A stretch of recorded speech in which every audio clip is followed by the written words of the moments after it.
आगे पार्टी का काम करने की रणनीति है, प्रचार करने की रणनीति है। हमारे परिवार के वरिष्ठ हैं, स्वाभाविक रूप से उनका आशीर्वाद भी सब साथ में रहेगा, कहीं कोई गुंजाइश ही नहीं।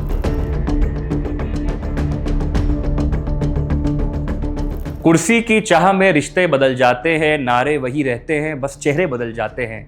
जनता हर बार चुप रहती है चुनाव से पहले, लेकिन ईवीएम खुलते ही बड़े बड़े नेताओं के तेवर अपने आप बदल जाते हैं। जय हिंद साथियों, मैं हुमास और स्वागत करता हूं आपका डायनामाइट न्यूज में। मध्य प्रदेश की दतिया विधानसभा सीट पर उपचुनाव का शोर कहीं ना कहीं थम गया। मंचों की आवाजें खामोश हैं, नेताओं के हेलीकॉप्टर लौट चुके हैं और जनता अपने हाथ पर फैसला कर चुकी है सियाही लगाकर। लेकिन इस बार दतिया का जो चुनाव हुआ है, सिर्फ एक सीट का चुनाव नहीं हुआ है। ये चुनाव बीजेपी के सबसे चर्चित नेताओं में रहे डॉक्टर नरोत्तम मिश्रा की राजनीतिक पकड़, बीजेपी के नए प्रयोग और कांग्रेस की वापसी की उम्मीद, तीनों का परीक्षा बन गया है। यही इस चुनाव का सबसे बड़ा एंगल भी साफ नजर आया, क्योंकि अगर प्रश्न यह है कि बीजेपी जीतेगी या कांग्रेस, तो कहीं ना कहीं इसका जवाब देना भी मुश्किल होगा, क्योंकि नरोत्तम मिश्रा के बिना भाजपा ने यहां पर अपने किले को बचाने की आजमाइश करी है। दतिया का उपचुनाव उस समय चर्चा में आ गया जब बीजेपी ने सभी राजनीतिक अटकलों को पीछे छोड़ते हुए पूर्व गृह मंत्री डॉक्टर नरोत्तम मिश्रा का टिकट काट दिया और उनकी जगह तिवारी जी को अपना नया प्रत्याशी बना दिया। यह फैसला सिर्फ उम्मीदवार बदलने तक सीमित नहीं रहा, बल्कि पार्टी के भीतर भूचाल भी लाया। विरोध हुआ, सब कुछ हुआ। टिकट कटने के बाद दतिया में जो हुआ वो मध्य प्रदेश की राजनीति में किसी ने भी जो लंबे समय से देख रहा है शायद नहीं देखा होगा। नरोत्तम मिश्रा के समर्थकों ने हाईवे जाम किया, झड़प हुई, कार्यालय तक विरोध पहुंचा। मैंने पहले भी आपको बताया, विजुअल्स भी दिखाए, और आज भी कहीं ना कहीं वो बात ताजा रही, बल्कि नाराज कार्यकर्ताओं ने अपनी बात को मजबूती से आगे भी रखा। इसके बाद बीजेपी ने तुरंत डैमेज कंट्रोल भी किया। मुख्यमंत्री मोहन यादव खुद दतिया पहुंचे, रोड शो हुआ, संगठन को एकजुट करने की पूरी कवायद हुई, जो एक तरह से नैरेटिव बदलने की पूरी प्रोसेस होती है। खैर, मंच पर बैठे तो नरोत्तम मिश्रा भावुक हुए, उनकी आंखों में आंसू थे। मुख्यमंत्री मोहन यादव उन्हें समझाते और संतावना देते दिखाई दिए। बाद में नरोत्तम मिश्रा ने खुलकर कहा कि वो पार्टी के फैसले के साथ हैं और कहीं ना कहीं तिवारी जी की जीत को सुनिश्चित करने के लिए काम करेंगे। लेकिन राजनीति में तस्वीरें जितनी दिखती है ना, कहानी अक्सर उससे बहुत ज्यादा बड़ी होती है। क्या कार्यकर्ताओं की नाराजगी पूरी तरह खत्म हो गई है? क्या मतदान के बाद जो चुपचाप वोटिंग वहां पर हुई है, वहां पर वो नाराजगी गई है, नहीं गई है? और दूसरी तरफ कांग्रेस ने अपने अनुभवी नेता और पूर्व विधायक घनश्याम सिंह पर दाव लगाया था।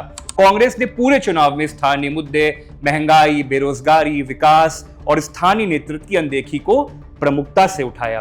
प्रचार के आखिरी दिन भी कांग्रेस ने घर घर संपर्क कर जाकर ये संदेश देने की कोशिश करी, ये चुनाव स्थानीय सम्मान और जनता की आवाज का चुनाव है। अगर दतिया के चुनावी गणित की मैं बात आपसे करूं तो लगभग यहां पर कहा जाता है ब्राह्मण, दलित, कुशवाहा, यादव, राजपूत, वैश्य, सिंधी, कायस्थ और मुस्लिम मतदाता इस सीट में प्रभावी तौर पर बड़ी तादाद में है। ऐसे में सिर्फ लहर या चेहरा नहीं, बल्कि जातीय संतुलन, बूथ मैनेजमेंट और स्थानीय नेटवर्क भी निर्णायक भूमिका निभाते हैं। इस चुनाव में एक दिलचस्प पहलू और रहा, वो रहा आजाद समाज पार्टी की वहां पर मौजूदगी।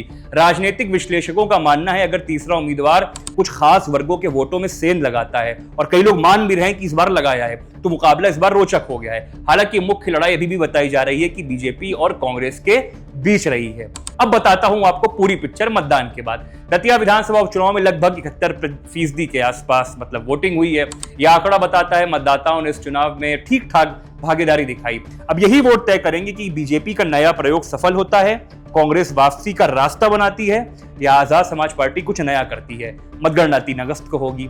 बीजेपी पूरे चुनाव में डबल इंजन सरकार, विकास और संगठन की ताकत पर भरोसा जताती रही। वहीं कांग्रेस ने स्थानीय नाराजगी, टिकट विवाद और सत्ता विरोधी माहौल को बड़ा मुद्दा बनाया। लेकिन इस पूरे चुनाव में सबसे ज्यादा चर्चा जिस नाम की रही, वो उम्मीदवार का नहीं, मैं फिर से कहूंगा, वो नाम था डॉक्टर नरोत्तम मिश्रा का। यानी चुनाव भले आशुतोष तिवारी लड़ रहे हो, लेकिन राजनीतिक परीक्षा कहीं ना कहीं नरोत्तम मिश्रा की भी हो रही है। अगर भाजपा जीतती है तो पार्टी कहेगी कि संगठन व्यक्ति से बड़ा होता है, लेकिन अगर नतीजा उल्टा आता है तो टिकट बदलने का फैसला लंबे समय तक राजनीतिक बहस का विषय बना रहेगा। यानी दतिया का ये उपचुनाव सिर्फ सीट का फैसला नहीं करेगा, बल्कि यह भी बताएगा कि राजनीति में बड़ा कौन होता है, संगठन, चेहरा, जनता, या सबसे बड़ी बात जनता का भरोसा।